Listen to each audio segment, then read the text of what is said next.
Hello YouTube. Robert Alvarez, the Psychic Witch, also known as Mr. Lighting at a Fan. And yes, the fan is on. Plenty of lighting too. The time is approximately 8 p.m. and 3 minutes, and the date is Saturday, August 10th, 2019. The sun is in Leo and the moon is in Sagittarius. Tomorrow it enters Capricorn though. So I am happily continuing to discuss all the entries of Llewellyn's 2019 Tarot Calendar. And for this video we are discussing July 2019. I love the fact that the card depicted is the Chariot card from the Rider-Waite-Smith Tarot. And I say this because when July begins, the sun is in Cancer. And the Chariot card is astrologically aligned with the sun sign Cancer. God is blessed, I spoke the truth. So, here is what this entry talks about. So there's the Chariot card. Barbara Moore wrote a bit of a blurb about it. I'm also going to share my personal insights about the Chariot card. She's going to discuss one of the symbols depicted on this Chariot card. She also wrote a blurb called Everything You Need. And she has a tip on trimming a deck. I'm actually going to start with talking a little bit about trimming a deck first. So, one of my favorite fellow YouTube channel content creators on the Tarot Tribe, metaphysical, magical, mystical, spiritual side of things is Simon of the Hermit's Cave. Love his videos.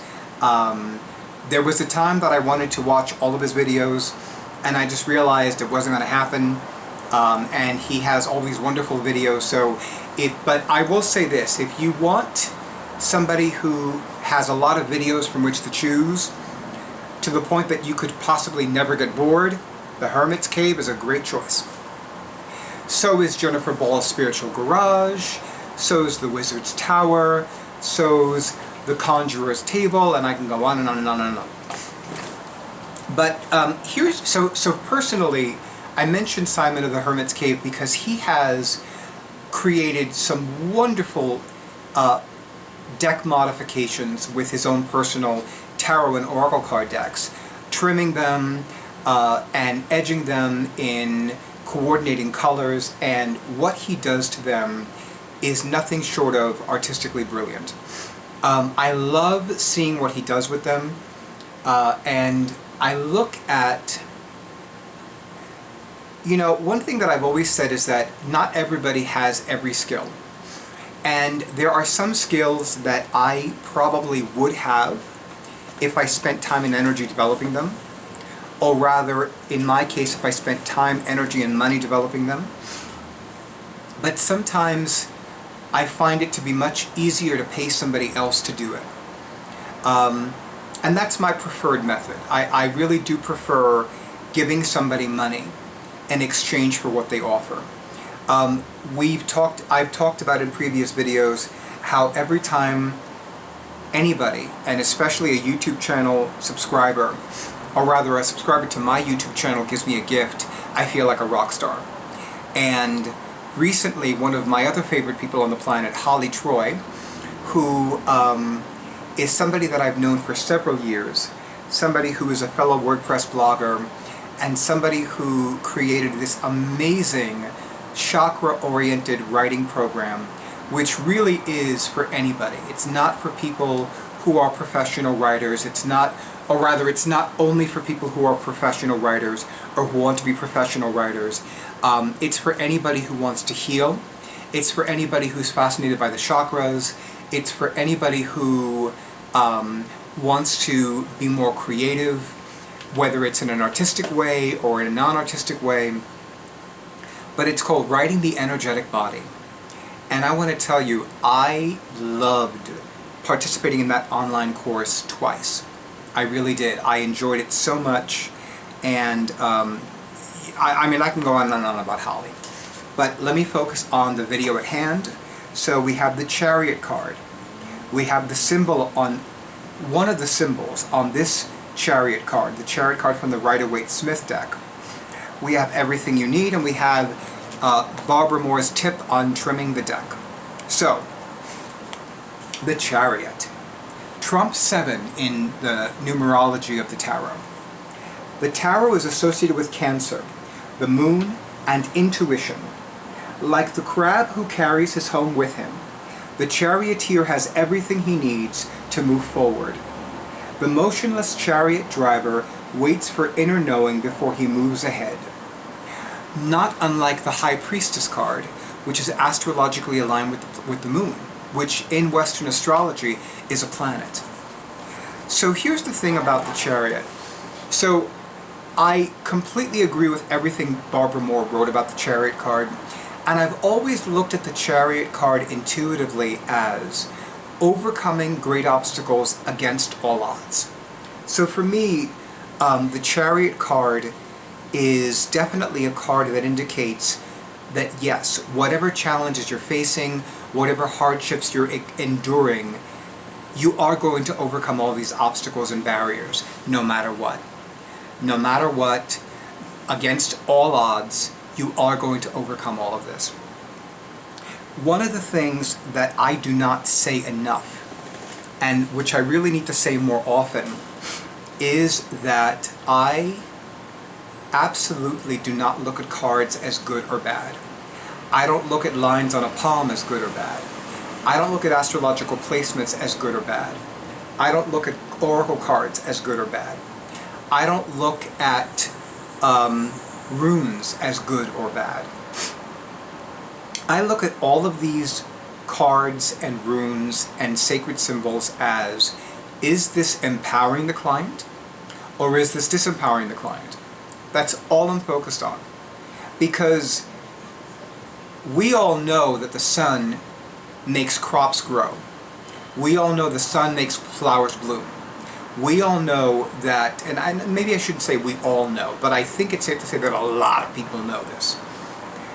A lot of us know that the sun is a source of life. And I think if the sun went out after a few hours, all life on this planet would die. Now, the sun can also cause skin cancer.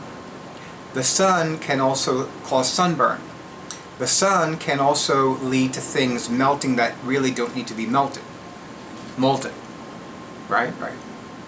So that's my take on the sun. And that's my take on cards and symbols and runes. It's not good, it's not bad. Because again, anything can be good or bad. You know, fire can be good or bad. Fire can be used to heat homes. Fire can be used to heat food. Fire can be used to heat beverages. Some people use fire to burn homes. Some people use fire to fraudulently obtain insurance money. Some people use fire to burn other things. I'm not going to go any further than that, but you get my meaning. And so it is the energy and the intent of the person wielding the tool. And it is the same thing with tarot. You know, I do not look at the Tower card as a bad card. I don't look at the Devil card as a bad card. I don't look at the Sun as a good card. I don't look at the Chariot as a good card. It's like, it is what it is, and what is this doing for the client's life in the here and now? Because the Sun card is a fabulous card. And when it comes to good cards, it's one of the best, especially in the major arcana. But there is a phrase called burnt out. Burnt out does not have to do with the coolness of the moon or the cool water of the moon. It has to do with the fire of the sun. You know, how many people have you met that have been burnt out by the tarot, or burnt out by relationships, romantic and otherwise, or burnt out professionally? How many of you have been burnt out in those areas? You don't get burnt out with the moon, you get burnt out with the sun, right? Right. So again, you know, it is a matter of perspective. It is a matter of interpretation. And in my case, I don't look at cards as good or bad. And the people that have had readings with me, they know this. Whether they're new clients or longtime clients, it's like, okay, For the new client, it's like, number one, I don't look at this card as good or bad. I look at this card solely from, is this empowering you or disempowering you? Now with my long-time clients, especially those that know how to work the tarot, it's like, okay, you're paying me money and you're taking time out of your life and your schedule to receive my interpretations. So give yourself permission to receive those interpretations. So for me, the Chariot card intuitively has always been about overcoming great obstacles against all odds. And when I look at the Chariot card, it tells me that the client is moving in the right direction to overcome the hardships, to overcome the barriers, to overcome the obstacles, to overcome all the stuff, all the gunk, to use Swan of Dreamers vernacular, that gets in the way of them being happy and healthy and prosperous and peaceful. Now the symbol, the lingam and the yoni, which I'm going to have my awesome audiovisual person do a close-up of. So that's the lingam and the yoni. The lingam is the phallic one, by the way, and the yoni is the other one. It's the same thing with a mortar and pestle. Some of you may forget which one is which. So pestle, penis, phallus, pipi, binga, bingon, they all begin with the same letter, P. To quote Oscar Madison, the big P. No, he didn't say that. No, he did say that. He did. I haven't started watching The Odd Couple again, so forgive me.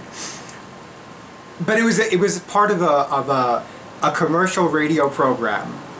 Penicillin, the big P. I know I'm going off on a major tangent. I so apologize, but I love The Odd Couple.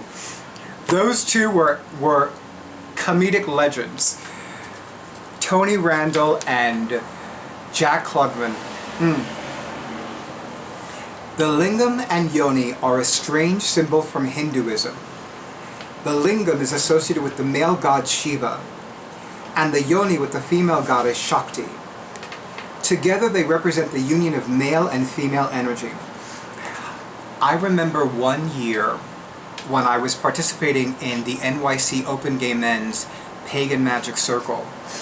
We had a ritual in honor of Shiva. Now here's the thing about Shiva. Shiva is the Hindu god of creation, and like Kali and like Ganesha, have a title in common, remover of obstacles. But one of the very first things that I learned about Shiva is that wherever there is an erect phallus, there is Shiva. I often say as Mr. Prosperity, wherever I am, there is prosperity. Well, wherever Shiva is, wherever there is an erect penis, there is Shiva. Wherever there is an erect phallus, there is Shiva. And I distinctly remember that one of the participants had this anatomically correct, uncut penis made out of clear quartz. And we were just showering this crystal, this clear quartz erect phallus, and man, make no mistake, this was an erect phallus. This was not flaccid by any means, it was hard. So, but we were showering it with different offerings. Honey and sweetened condensed milk and agave nectar. I mean, if it was sweet and syrupy, it was going on. Now, I'm not going to mention any names, but some people decided to take a lick. And some people decided to do something else, like suck. It's no coincidence that Cancer is the sign of Cancer, meaning it's a water sign. And elementally speaking, anything that flows, fluid-wise, falls under the auspice of the element of water. Honey, milk, sweetened condensed milk, agave nectar, and then of course, you know, the bodily fluids like blood, semen. You get the idea. Wow, this went in a whole different direction. Oh, that's what I also wanted to say. Shakti is the Hindu goddess of creation. She is the cosmic dancer. Those of us who have the Daughters of the Moon tarot deck, we see her on, the card is renamed Cosmic Dancer. I don't remember offhand if it's the Fool or the World card, but I think it's the World card in the Daughters of the Moon tarot deck by Fiona Morgan. And absolutely,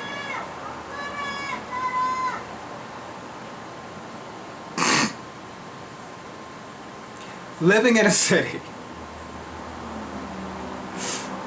Okay, that went in a totally different direction too. Shakti has as her root Shak, as in chakra, the goddess gates of energy. So wherever one is healing the chakras, wherever one is meditating on the chakras or meditating with the chakras, there is Shakti. So you have, wherever there is an erect phallus, there is Shiva. Wherever there are the chakras, you have Shakti. And then you combine the erect phallus and the goddess gates. And when they mesh, now mind you, I love being a man-born male, and I love being an openly gay man. I'm not having sex with a woman-born woman anytime soon. I'm okay with that. And I think there are a lot of women that are okay with that too, and it's not a problem. Or as my friend Gary would say, not my lesson. Everything you need. The Chariot card is about being ready for action. In the Fool's journey, it also marks having learned all the lessons necessary to become an adult in society. So when you're 7 years of age, you can be an adult in society. I'm being facetious, and I think it's safe to say that I think the world of Barbara Moore. I think my only problem with her is that I don't visit her website enough. I keep forgetting she has a website. I'm like, she has a website. I don't visit her website. Why don't I visit her website? You know what website I'm visiting today, right? Right. But it's like, so I totally get that. But you know what? I think that for somebody to be an adult in society, they need to be above the age of 7. But that's my opinion. She didn't consult me, so whatever. Hence, it contains within it symbols from the 6 cards that precede it. Oh, I love that. I never knew that. The Fool is the charioteer. The black and white sphinxes allude to the pillars on the High Priestess card. That I always suspected. And also the 2 acolytes on the Hierophant card. Makes sense. The crescent moons on the charioteer's shoulders are also associated with the High Priestess. The lunar epaulets. The chariot driver holds a wand, just like the magician. His starry canopy represents the starry crown of the Empress. Yes! Duh! I know, right? The Emperor is present in the shape of the chariot itself. You're right, it does look... You know, talk about hidden in plain sight. The Emperor is present in the shape of the chariot itself and the square on the driver's chest. That's right, because the square is one of the basic geometric symbols on the Emperor card. The lovers are represented by the lingam and yoni symbol, as well as the wings spread above it. And the wings would absolutely allude to Archangel Raphael. When I first began working with the archangels and I learned that Archangel Raphael was on the lover's card, I thought to myself, that is beyond perfect. Because more people have more bullshit about romantic relationships or the lack thereof than any other area of life. I still remember listening to Louise L. Hay and her audio Receiving Prosperity. And she said, among other things, I found that it was easier to teach a class on sexuality than on money and prosperity. All these years later, she's still right.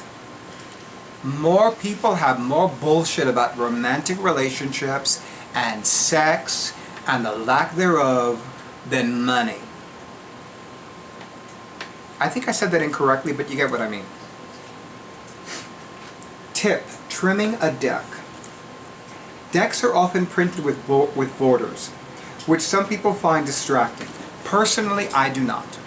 I am completely comfortable using a tarot deck that has borders and using one that doesn't. If I had to choose, I would choose one with borders, and I'll tell you why. Because growing up, I only saw tarot decks with borders. And I love the borders. I do. I love borders because it is an opportunity to develop a sense of completion. Because, see, one of the things that I've noticed about myself the last few months is that my relationship with linear time is virtually non-existent. There was a time not too long ago where I could tell you the date without looking it up. These days, if I need to know the date, I either need to go to my calendar planners, either my Many Moons 2019 Lunar Planner, or my copy of Llewellyn's 2019 Daily Planetary Guide, or a wall calendar, or the calendar function on my computer, or the calendar app on my Android smartphone. And of course, I happen to remember the date today because this is the 4th video I've recorded today where I always begin with letting you know what the date is that on which the video is being recorded. But out and about, I do not trust myself to remember it. And honestly, I think it's because of all the different operations I've had the last several years where I was sedated, and it was sort of like I kind of lost a connection with linear time. So, but it's coming back. It is coming back. I'm standing for a lot of miracles lately that I'm losing track of the miracles, and that's one of them. But I will tell you that, the borders helps me focus because I know how to deep dive into a tarot card. I know how to deep dive into a divination session for a client. It's like I can go there and I can channel, and having those borders, especially when I'm using a tarot deck, and having that timer makes a huge difference. Because I know myself. I know that if I used a tarot deck without borders, and if I didn't time the reading, then it would be a 5-hour reading this easily. It would. So I'm going to start from the beginning with this. Decks are often printed with borders, which some people find distracting. If this includes you, or if you have a deck that is too large to shuffle easily, consider trimming the borders off. It's not as scary as it sounds. Personally, I don't think it's scary at all. Although, don't start with a precious deck. Use a paper cutter, a straight edge, and utility knife, or even scissors. I like the control of scissors. She's a fellow control freak. I love it! To remove each side. Use a corner rounder, cheap at a craft store. Gather up the cards in a pile and gently sand the edges with fine sandpaper. Now you have a personalized deck. I gotta admit, she's making it sound very appealing to me. Actually, I stand corrected. That blurb that Barbara Moore wrote made trimming a deck sound very appealing to me. I always find the look of it appealing in the Hermit's Caves videos, but to the point that I actually want to personalize my own deck by trimming it, Barbara Moore just made it happen for me. At least mentally. So, YouTube. I've been reading a lot of books lately, and I've been spending a lot more time on my Goodreads account. So those of you who also have Goodreads, you're more than welcome to send me a friend request, send me messages through Goodreads if you can do that, list your recommendations of books you want to read, and see my progress in the books that I'm reading. But one thing that I am very excited about is, and I will show this book to you. It is the second book in the Retired Witches Mystery series, Looking for Mr. Goodwitch. It's a cozy mystery, and it was written by the late and great Joyce and Jim Levine. Yes, they died a few years ago. I'm going to have my awesome audio-visual person do a close-up of the cover. Look at all these beautiful cats around the sacred fire. You know me and cats. And another book that I recently unearthed with regards to decks that I'm going to be using over the next few months is the Wicca cards, created by Fedora, Feltrin, and illustrated by Maria Carrati. I stand corrected. The book was written by Fedora, Feltrin, and Maria Carrati. Maria Carrati wrote the little white booklet of one of my personal favorite goddess-themed tarot decks, the Universal Goddess Tarot, illustrated by Antonella Platano. And the illustrator of the Wicca cards is Peter O'Neill. It was recently republished, or rather reissued by Los Scarabeo and Llewellyn worldwide, and it has a different title now. I don't remember what it is offhand, but I'll make sure to find it and include it in the description of this, the description box for this video. So I'm going to ask my awesome audiovisual person to do one last close-up. This is the companion book to the cards. I love the companion book. It has a lot of lunar lore. It has a lot of rituals and spells. It's a good primer for ritual setup, or rather altar setup as well. So yes. Now I haven't started reading looking for Mr. Goodwitch yet, but I will be. As I mentioned in my previous What's Happened video, I was away from my home for a while, and fortunately for me, my awesome audiovisual person was taking care of my apartment, retrieving my regular mail, taking care of my cats, but he was also running out of space because I was buying things on eBay and Etsy, and and there were certain things that needed to be acquired for the household that needed to be put away. So a lot of things were put away in places that I'm just beginning to unearth and uncover, like my collection of cozy mysteries that are on the ever-expanding, ever-increasing to-read list. And yes, it continues to increase, especially with the likes of Juliet Blackwell, Heather Blake, Amanda Flower, and then of course those who don't write witchy-themed cozy mysteries. So there you have it. So YouTube, as always, thank you so much for honoring who I am and what I do. I wish all of you many blessings of love and light, prosperity and peace. Definitely give this video a like, give it a share. You have a lot of different methods to share it. And of course, please keep in mind that we are now approaching the latter half of the year, the dark time of the year. This is when I am at my busiest. September through December remains the busiest time of the year for me. And not last Friday. Yesterday, Friday, August 9th, 2019, I conducted my first in-person reading since January of this year. That is only going to increase. So those of you who want to have a reading with me, I promise you this is the time to schedule your reading. If you have not scheduled your reading, now is the time to schedule it, because I promise you I'm only going to become busier now that I'm offering in-person readings again, and now that I'm returning to Notions and Potions, and then of course giving readings at their second biannual Psychic Fair in October. I can go on and on and on. So if you want to have a reading with me, if you are divinely guided to have a reading with me, ask the universe to provide you with everything you need to make it happen, and definitely schedule it ASAP and stat. And with that, have a beautiful night, have a wonderful weekend, and may you and yours receive many mountains of bountiful blessings.